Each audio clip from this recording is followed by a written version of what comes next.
Puta, agora vai virar Poderoso Chefão o negócio. Só fala um pouquinho só pra ver se tá pegando lá. E aí, um, dois, Tem uma três, cadeira que gira, testando. começa você virando assim. É, né? Macão! Mário Lopes, roteirista. Bom, eu sou roteirista e também redator publicitário e também consultor de marketing, tá? Essas são as três funções básicas que eu exerço. Como roteirista, eu faço filmes na área corporativa, que é meu maior ganha-pão, porque as empresas precisam de audiovisual e tudo mais. E filme de ficção é uma coisa que entra também, né, no meu portfólio e tudo, mas é um produto que ele demanda aí numa energia que ela, de repente fica não a segundo plano, porque é uma coisa que eu levo muito a sério. Mas não é o meu principal produto de produção, digamos assim, né? O corporativo vem à frente em função de que a demanda é muito maior e o volume financeiro também que envolve isso é bem maior. Eu acho que não existe assim, para mim pelo menos não aconteceu aquele momento, sabe, mágico assim que você assiste um filme. Para algumas pessoas acontece. Por exemplo, o Eloy Pires Ferreira falou que é um cineasta paranaense, né, como falei, né, de grande respeito. Ele disse que o momento que ele percebeu que ele queria ser cineasta foi quando ele assistiu O Estranho no Ninho. E ele falou assim, o que eu quero fazer são filmes que despertem nas pessoas a emoção que eu tive quando eu vi Estranho no Ninho, no caso dele.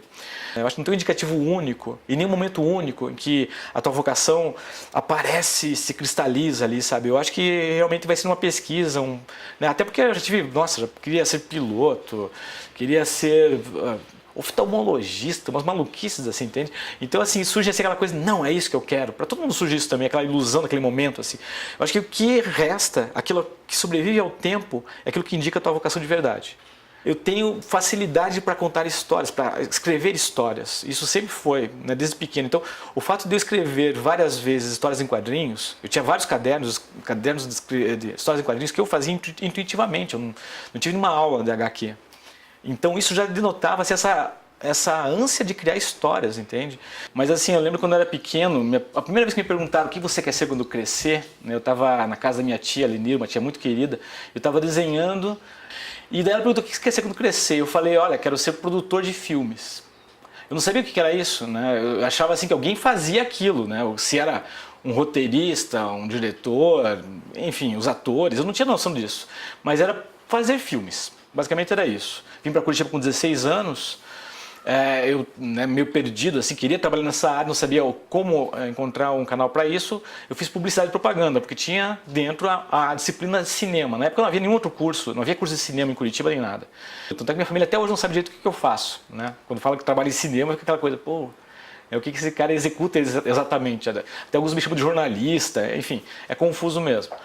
E aí, com o tempo, a carreira acabou me escolhendo mais do que eu escolhi a carreira. Mas não houve assim, uma carreira meticulosamente planejada, porque é muito complicado fazer isso, entende? Você não pode prever assim, ah não, porque ano que vem eu vou ganhar um quiquito, porque no outro ano eu vou...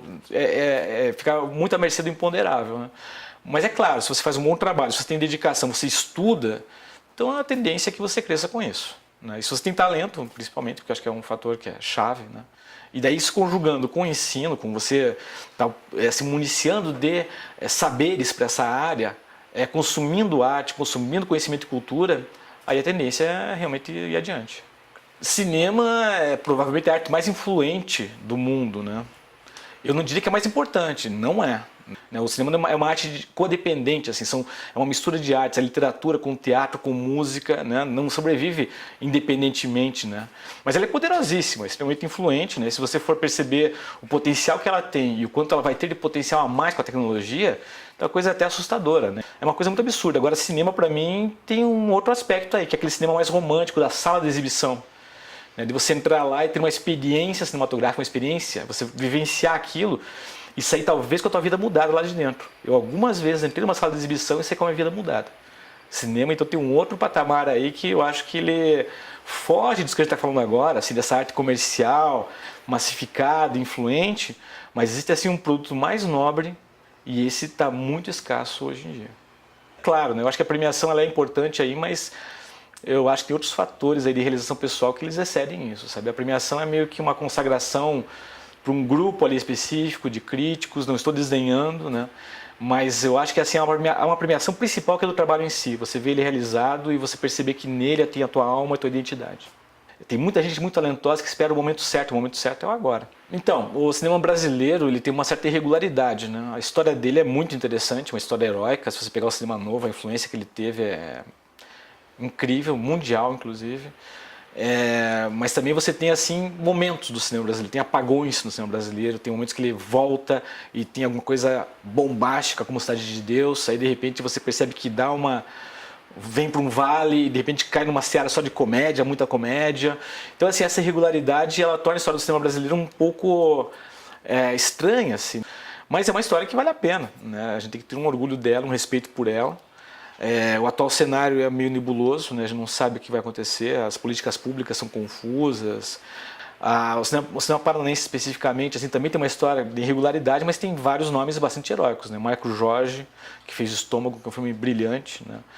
O Beto Carminati tem uma trajetória bem interessante, Eloy Pires Ferreira, né? Então a gente vê assim que tem nomes que a gente tem que respeitar bastante porque eles compuseram essa batalha de uma área na qual você não exercita como os americanos, né? Como outros países em que você fazer cinema é uma rotina, existe uma indústria beneficiando isso, fazendo isso acontecer.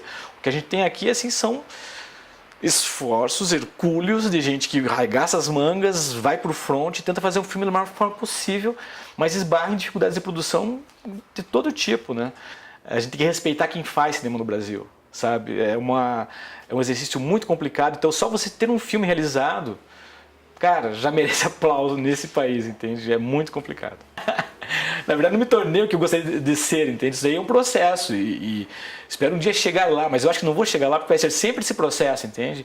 Mas assim, ao mesmo tempo que eu não me tornei aquilo que eu gostaria de me tornar e que eu quero me tornar, algum dia, talvez nunca me torne, tem o fator de que eu abracei a profissão que realmente eu gostaria de abraçar. Indiferente ao que aconteceu, ao que aconteça, eu sei que é isso para o qual eu estou vocacionado. Então isso me dá uma estabilidade nesse aspecto de ter segurança de estar seguindo o caminho certo, mas de que eu não sabe onde é que ele vai desembocar. Uma vez perguntaram para o Miles Davis, que talvez tenha sido o maior musicista de jazz de todos os tempos, qual que é o seu melhor disco? Ele falou, o próximo. Manda mais? Fechou.